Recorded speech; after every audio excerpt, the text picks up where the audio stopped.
नमस्कार बंधुरा चंदना कुक स्टाइले सकलके स्वागत। আমরা সকলেই কম বেশি সকালে বা বিকালে চায়ের সাথে বিস্কুট খেতে খুবই পছন্দ করি। তো আজকে এমন একটি বিস্কুট রেসিপি শেয়ার করছি যেটা শুধু চা নয়, শুধু খেলেও একেবারে মুখের সাথে মিলিয়ে যাবে।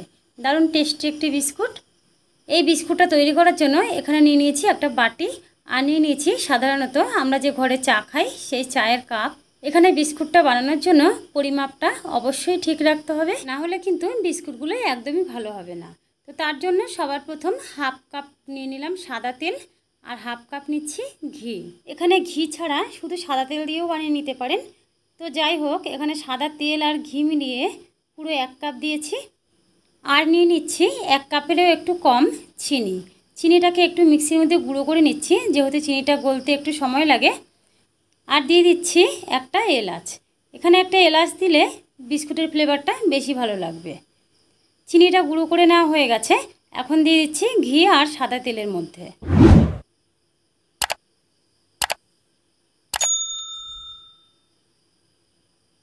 এখন এর মধ্যে চিনিটা খুব ভালো করে এইভাবে চামচ দিয়ে মিশিয়ে নিচ্ছি।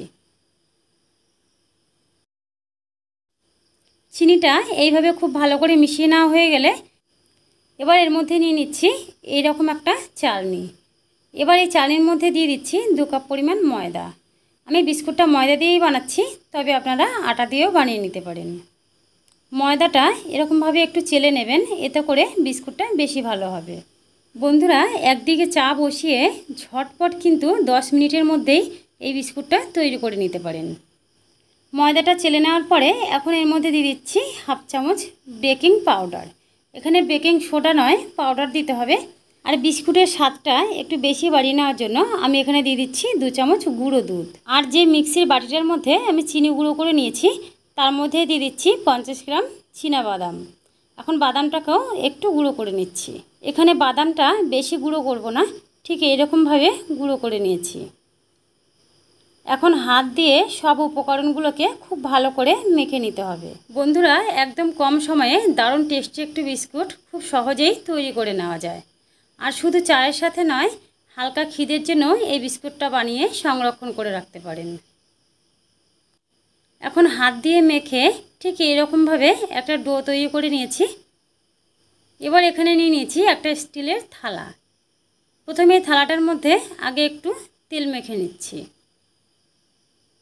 তারপরে এরকম একটা সাদা কাগজ ঠিক এইভাবে গোল করে কেটে এর মধ্যে দিয়ে তার উপরে আবারও তেল ব্রাশ করে দিচ্ছি। আপনাদের কাছে যদি বাটার পেপার থাকে তাহলে এখানে বাটার পেপার দেবেন, আর যদি বাটার পেপার না থাকে তাহলে এরকম সাদা কাগজের উপরে তেল ব্রাশ করে নিলেই হবে। আর এখন দেখুন পুরো বাটার পেপারের মতনই হয়ে গেছে। এবার এখানে মেখে রাখা ডো থেকে এইভাবে হাতে করে একটু একটু করে নিয়ে তারপরে বিস্কুটের শেপ দিয়ে নিচ্ছি। আমি এখানে একটু লম্বাভাবে শেপ দিচ্ছি, আপনারা আপনাদের ইচ্ছে মতন শেপ দিয়ে নিতে পারেন।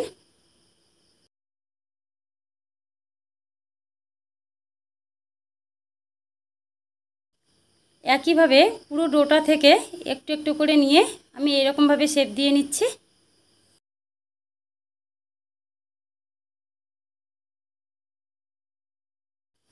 এখন আমার সবগুলো বিস্কুটের শেপ দেওয়া হয়ে গেছে।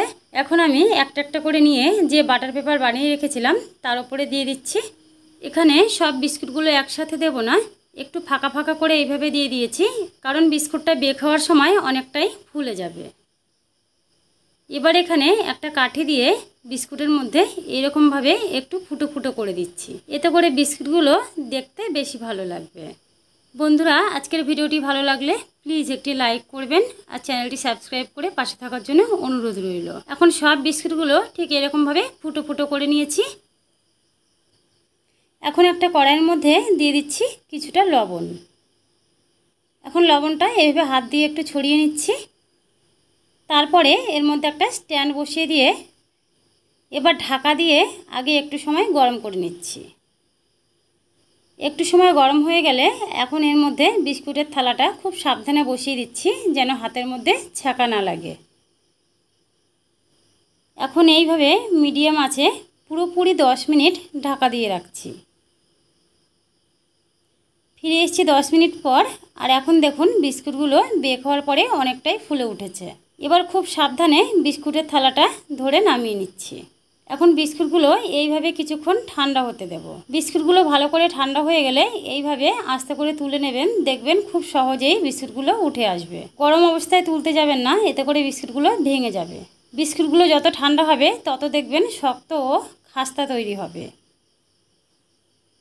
বন্ধুরা খুব সহজেই বাড়িতে এইরকমভাবে দোকানের মতন বিস্কুট বানিয়ে দেখুন। এটা দারুণ টেস্টি একটি বিস্কুট, আর মুখে দিলেই সাথে সাথে মিলিয়ে যাবে। তো আমাদের দারুণ টেস্টি ও খাস্তা বিস্কুট পুরোপুরিভাবেই তৈরি হয়ে গেছে। এইভাবে একবার হলেও বাড়িতে এই বিস্কুটটা ট্রাই করে দেখুন, আশা করছি আপনাদের অনেক ভালো লাগবে। তো আজকের মতন এই পর্যন্তই। সবাই ভালো থাকবেন, সুস্থ থাকবেন। ধন্যবাদ।